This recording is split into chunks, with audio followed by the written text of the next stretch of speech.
اهلا اصدقائي، معاكم يوسف. الفيديو ده النهارده هنتكلم عن المكملات الغذائيه والفيتامينز اللي ممكن تاخدها. نخش بقى كده اهو. احنا عندنا اهو، ده عباره عن بروتين ميلك. ده فيه نسبه بروتين 30 جرام، وفيه 1 جرام شوجر بطعم الفانيليا، عامل $14. فيها العلبه دي فيها 4 وحدات، 4 ملك يعني. طبعا في كذا طعم، يعني في حاجات وفي حاجات البروتين فيها اعلى من 30 جرام، وفي حاجات صغيرة يعني فيها باكج اهو. فيها دي مثلا بتاع الصغننة دي عاملة فيها 16 جرام بروتين، 160 كالوريز، وفيها فيتامينز مينرال 27 معدن يعني. دي عاملة $13 29 سنت. في بقى حاجات باكج بقى كبيرة فيها 16 واحدة، زي ما انتوا شفتوها كده، زي اللي فوق دي، بس بقى فيها 16 واحدة، عاملة $32 $33 يعتبر. طبعا في ماركات كتير يعني. بصوا انا بخش لكم ماركة اهو.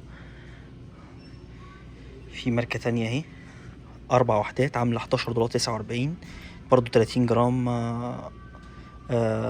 بروتين، 1 جرام شوجر، 160 كالوريز، اقل $1 وشوية يعني. وفي حاجة تانية 16 جرام بروتين، 1 كاربس، 4 جرام شوجر. الشوجر بتاعها عالي سنة، مش قوي يعني.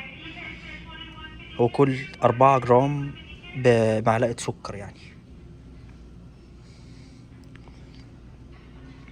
زي ما انتوا شايفين كده، كرتونة فيها 12 وحدة يعني اسمها ايه، اللي هي باتل، اللي هي ازازة كده عاملة زي الازاز دي، او شبه دي كده. فيها 12 واحدة، عاملة $20 الكرتونة دي. طبعا البروتين مكتوب اهو، والكاربس وكل حاجة يعني. ده الحاجات اللي هي بتتشرب. في حاجات تانية بقى باودر اهو. بص بقى، نخش بقى ايه واحدة واحدة. ماركات اهي. ده 15 جرام بروتين، عامل 18.99. ده اهو. طبعا بتدلقه، بيكتب لك بقى حط بقى شوية كاب اوف almond ميلك، وحط 2 كوبس من الباودر ده، وحط هاف بنانا، وفيو ايس كاب. حاجات هو بقى كاتب لك تحط ايه بالظبط مع الكوباية يعني. اهو ده ثمنه $19. نسبة البروتين مكتوبة، كل حاجة مكتوبة اهي. ماسكهولكوا اهو، بحيث ان اللي عايز يقرا حاجة ولا يشوف حاجة يشوفها اهو.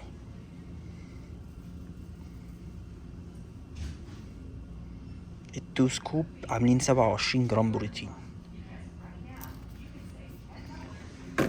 في طبعا عبوات اكبر، في عبوات هي عاملة دي عاملة $43. البروتين بتاعها 20 جرام، كالوريز 140، الاوميجا 3 1 جرام، الشوجر 1 جرام.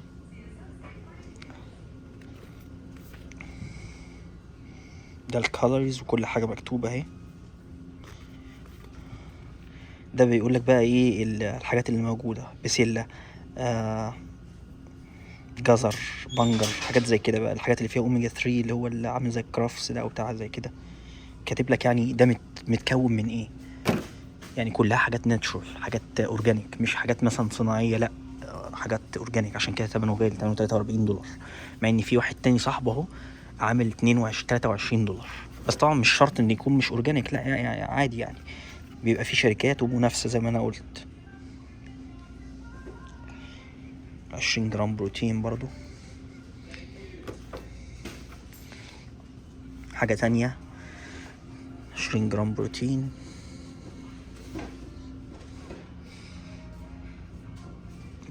كل ده معظمه 20 جرام بروتين. في حاجة تانية 25.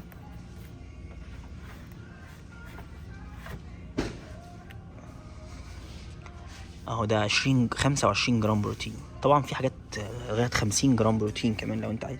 كل ده باودر يا جماعة. في حاجات 30 جرام بروتين اهو.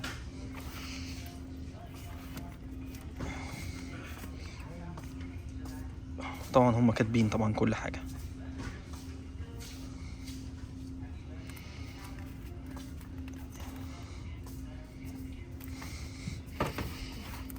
طبعا في كذا طعم، عشان الواحد هيقول لي طب ايه الازرق وايه البتاع، لا الاتنين نفس الجرامات البروتين، هو بس الطعم، ده بالشوكليت ده بالفانيلا، حاجه زي كده يعني. وفي حاجات تانية 60 جرام بروتين اهو.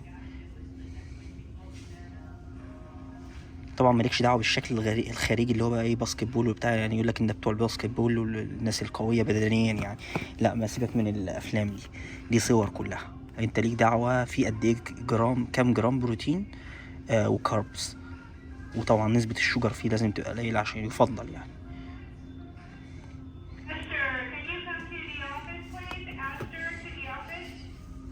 حاجه تانية اهي 60 جرام.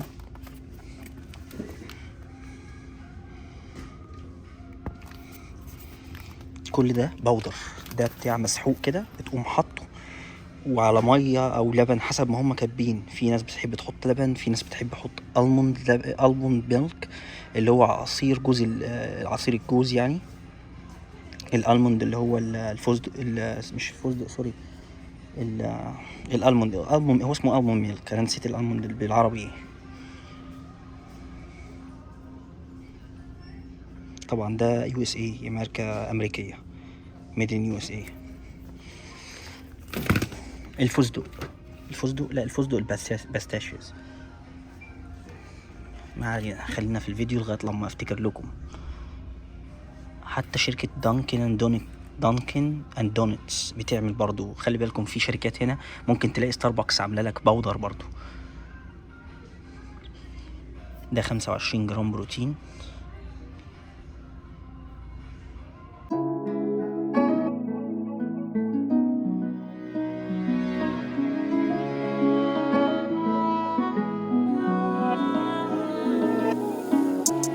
موجود، ده عامل $40.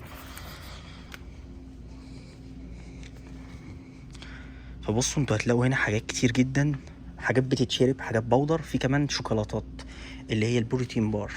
يعني اهو عندكم بقى ايه البروتين بار ده عبارة عن بتاع كده بتجيبها عاملة زي الشوكولاتة زي ما هي موجودة في الصورة كده، تاكلها. ده بيبقى بار كده عامل فيه 16 جرام بروتين البار الواحد. دي عاملة $10. جواها كام واحدة دي؟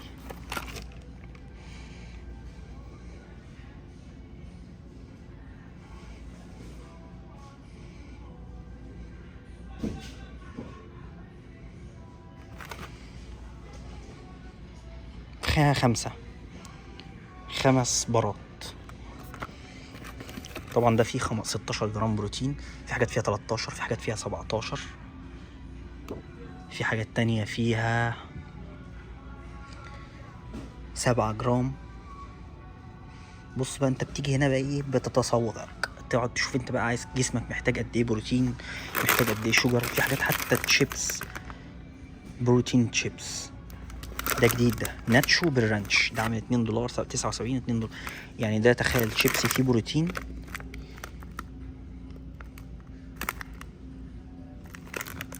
في 4 جرام كاربس و13 جرام بروتين و4 جرام فايبر. وفي انرجي درينك، حاجات بتتشرب بس ده مش مفهوش بروتين، ده يديك انرجي عشان وانت بتشتغل في الجيم يعني. حاجه كده عامله زي الريد بول ومشروبات الطاقه. اهو الاسعار قدامكم انا مثبت، وعدد الجرامات وعدد الكاربس وكل حاجه.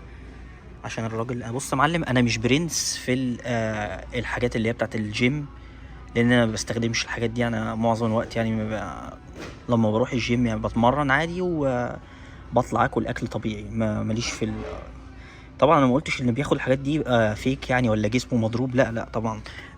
بس طبعا اللي عنده خبره وبيفهم وعارف جسمه ماشي طريق ماشي ازاي، وفي قد ايه بروتين وفي قد ايه فاتس، وبيحب يمشي نفسه طبعا مظبوط عشان يبقى الجسم بتاعه ينشف العضله كويس، وينزل بقى لو في جزء في ميه في فات او في حاجات زي كده يعملها. طبعا انا ماليش، ما بفهمش في الحاجات دي قوي، ما عنديش خبره اعتبر فيها خالص. انا بتمرن في الجيم عادي، مش هتلاقيني برنس يعني، مش عارف ايه الحاجات دي معظمها عن ايه. انا ممكن اكل مثلا البروتين بار لما اروح الجيم، ممكن ده اللي بجيبه، او حاجه مثلا زي الميلك اللي هو انت شفته. لكن الباودر بقى والحاجات اللي انا هحطها وهحط كام معلقه كام سكوب وكام معرفش ايه، الحقيقه ما ضايع في الحاجات دي.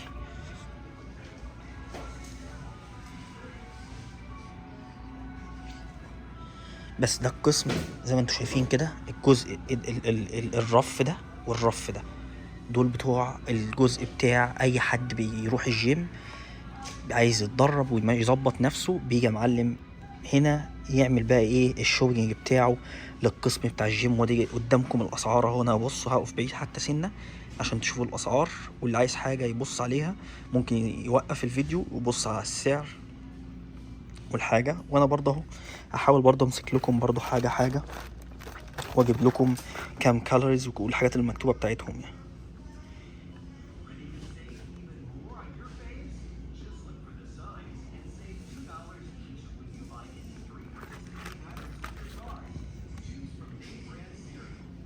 خلينا نبص نمسك ده.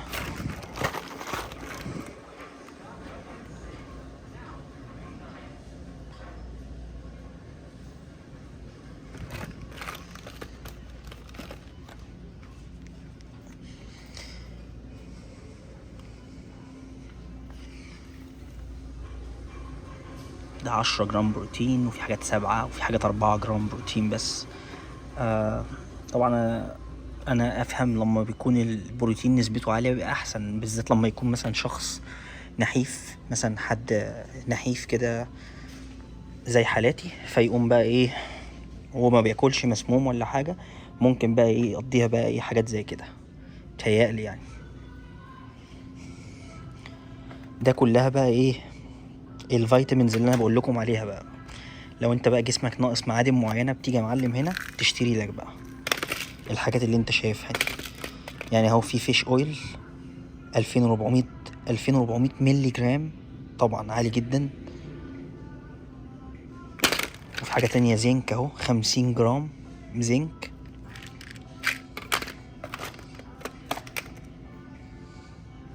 في حاجة تانية 10 جرام 400 جرام، معرفش ده ايه. في حاجات انا مش عارف دي بتاعت ايه الحاجة. سينيمن 2000 جرام. يعني بص انا همشي لكم كده بقى انتوا ايه تبصوا، كل ده فيتامينز.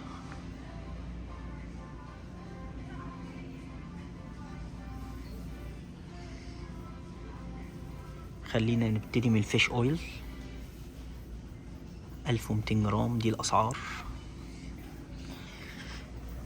وفي حاجة تانية كالسيوم سوري،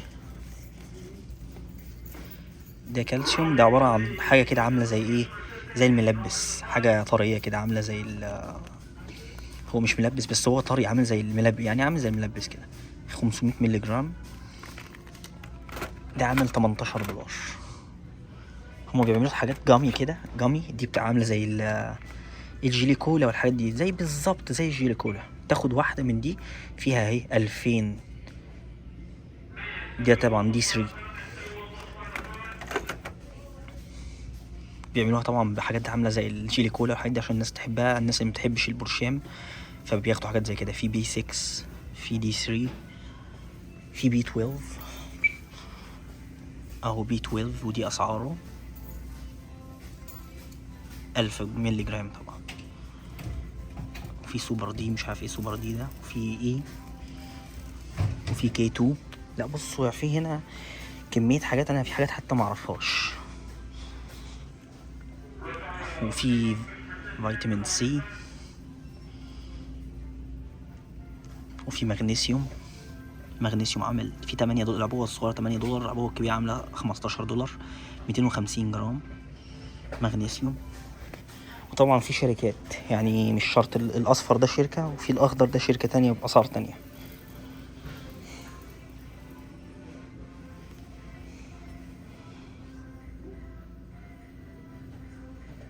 الاسعار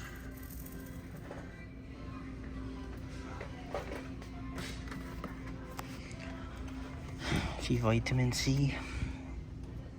اوحش حاجه في الفيديو ان انا عم كل شويه اوطي، مش كأننا حاطين حاجات تحت خالص، فانا لازم اقعد اوطي بقى اوقف على طراطيف صوابعي. بس يلا يا عم، عشان خاطر عيونك بس.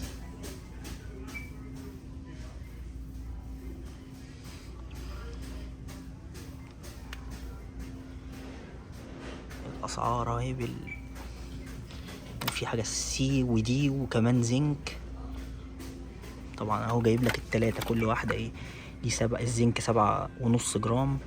الفيتامين دي 3 عامل 500 اي يو. وفي الفيتامين سي 250 جرام.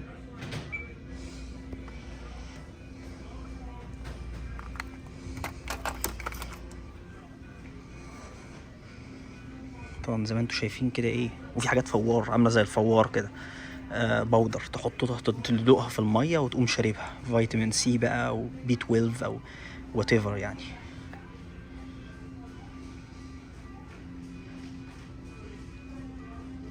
حاجات حتى في حاجات للشعر، في حاجات للفيجن العينين عشان تقوي لك النظر. في حاجات عشان عايز تنام مش عارف تنام اهو. ده مثلا في كيدز سليب. ده مثلا عندك طفل مثلا بتديه حاجه عامله زي البونبوني دوا، ياخدها ينام تضيعه على طول.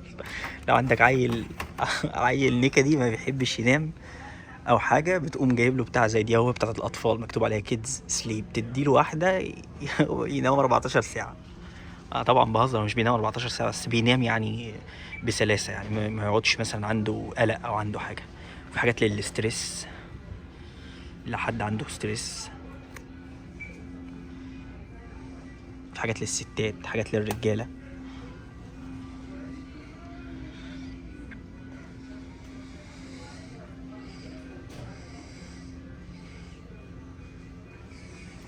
اهي اسعار حاجات تانية. انا معرفش ايه السي او كيو 10 ده بس بيتهيألي مكتوب عليه هارت هيلث. ده حاجة للقلب، حاجة بتقوي القلب يعني. 100 جرام تمنها، حتى تمنها غالي اوي، $38. عبوة صغيرة $38. وفي واحدة تانية عاملة اولموست $50 اهي، 200 جرام. دي للبلاد بريشر وللهارت، يعني لضغط الدم المرتفع وللقلب. عاملة 48 بس. بصوا حاجة حلوة اوي يعني.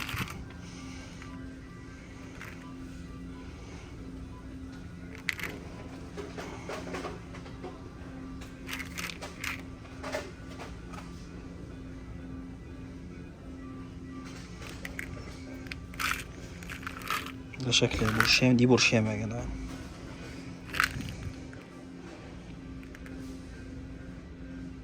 فيها 80 برشامة، عاملة $48 طبعا بعد مفيش تاكس على الأدوية. يعني دي تمنها 48، يبقى تاخدها 48. ده بيقول لك كمان ايه باي 1 جيت 1 فور فري، يعني لو اشتريت واحدة ب48 هتدوا لك واحدة زيها كمان تاني فور فري. اهو حاطين كلهم عليهم عروض. اشتري واحدة تاخد واحدة هدية، اشتري واحدة تاخد كلهم، يعتبر كلهم باي 1 جيت 1 فور فري. طبعا بص شركات هنا الفيتامينز عندها عروض كتير واسعار كتير جدا يعني. اهو في حاجات حتى للعين اهي، حاجات تاخدها ادوية للعين، فيتامين دي. في حاجات للودان تقوي لك السمع، عاملة $33. ودي عاملة $17.99. بس لو انت معاك الكارت بتاع كروجر اللي هو زي ده، بتروح طبعا تطلعه من الكاستمر سيرفيس. اهو كارت زي ده، كارت صغير كده بتحطه في المفاتيح مكتوب عليه كروجر. طبعا بيبقى فيه باركود من ورا، تعمل له سكان، بدل ما تدفع $17.99 هتدفع $15.99. طبعا بتروح للكاستمر سيرفيس، بيبقى هناك كده الكاستمر سيرفيس قدام كده بيبقى مكتوب عليه كاستمر سيرفيس. بتروح تكلم الراجل تقول له انا عايز ممبرشيب لكروجر او للمكان وات ايفر، المكان اللي انت فيه والمارت او بتاع. يقوم يعمل لك، يقول لك طب يديك ورقه كده تملاها فيها اسمك، رقم تليفونك، الايميل، الادرس بتاعك، ساكن فين، عنوانك كده يعني، اسمك. خلاص بعد كده بتدي له الورقه وبيقوم مديلك، يقول لك طب تعالى لنا بعد يومين، او هم بيقوموا باعتين لك الكارت الصغير ده بقى ايه اللي بتحطه في المفاتيح معاك ده، وبعد يومين 3 كده بيقوم جاي لك على البيت عندك على طول، ما بتدفعش اي حاجه، فور فري. دي شركه تانية بتبيع برضو زنك وبي 12 وفي بايوتين. البايوتين ده بتهيألي ده الهير والسكين والنيلز، يعني الهير الشعر، السكين البشرة، النيلز الضوافر. ده حاجة يعني بتطول لك شعرك، تخليه صحي، او بتخلي لك بشرتك صحية او الضوافر بتاعتك صحية.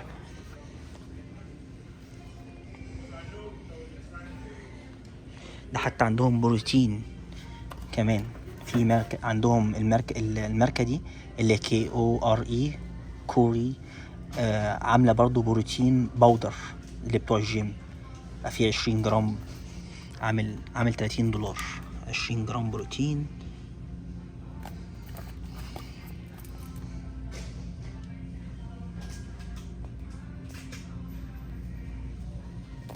ميدن USA برضو. طبعا هنا الشركات المنافسة فظيعة يعني، كتير جدا.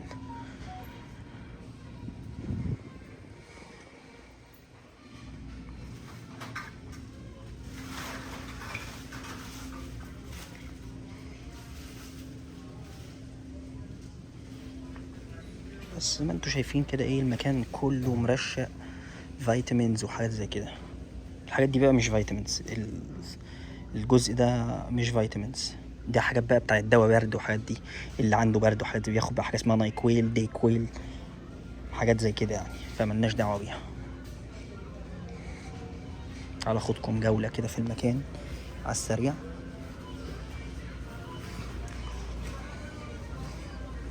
طبعا الحاجات دي بيبيعوها. التندة دي بقى لو انت عندك بقى باك يارد او حاجه زي كده، هي التندة حلوه قوي، شكلها فظيع وبتتمرجح كمان. انت ممكن ايه تقعد عليها، تقعد تتمرجح. عامله $250 ده الشكل بتاعها، وتحميك من الشمس كمان وبتاع. ده بقى لو انت عندك حديقه خلفيه للبيت، بتقوم شاريك حاجه زي دي تحطها بقى، تقعد عليها انت ومراتك او انت وعيالك او انت لوحدك، ما تفرقش يعني، براحتك.